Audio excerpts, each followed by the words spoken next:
What's up everyone? Welcome to Program Your Remote. Today we're going to be doing a GM cabin air filter change. We're going to be doing it on a 2017 Suburban here, but it does work on several different models. So what we're going to need to get started is our new air filter, and then you're going to need a number 15 Torx bit. A number 15 Torx bit. So once you have those two things, we can go ahead and jump into it. So we're in the vehicle now, and we're looking at the glove box. You want to go ahead and open your glove box. And then on the right hand side over here, we need to remove this clip and cable. We're gonna pull it down and then we're gonna go out this way with it. So we're gonna pull down and then out. And then when you let it go, it'll kind of just retract up into there, that's fine.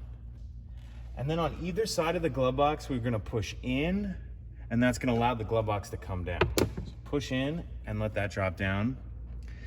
And now's where that number 15 Torx bit is gonna come in. And there's 6 Torx screws you need to remove.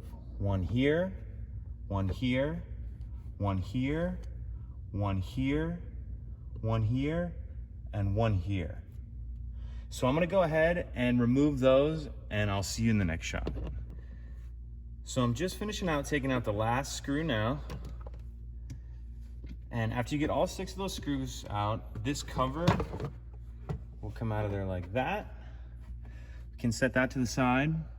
Now if you look up in here, and it'll be a little difficult, let me grab the camera here so you can actually see. This honeycomb shaped item here, this is actually the door to the cabin filter. And there's 2 clips, one here and one here, that you need to just hook your finger around and pull towards you. So I'll do that side like that. Come over here and do the same thing over here. And we'll get that door out of there. And now you can actually see the filter right here. So kind of just grab that by the edge and pull out. Oh, that one's dirty. Okay, so now we'll grab our new filter, and you're gonna wanna make sure you pay attention to the airflow arrow, and you wanna do the airflow facing down. And then you'll have to put that back in here.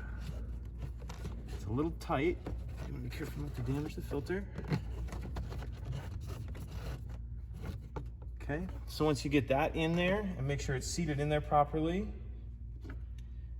we'll go ahead and put our cabin filter door back on.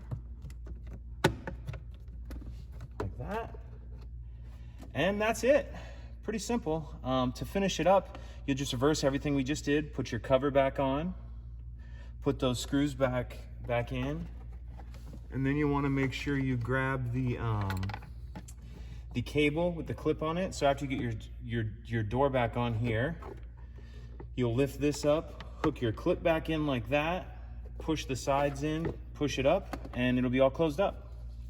If you have any questions, please let me know. If you could take a second to like and subscribe, it helps us out, and I'd appreciate it. Thank you.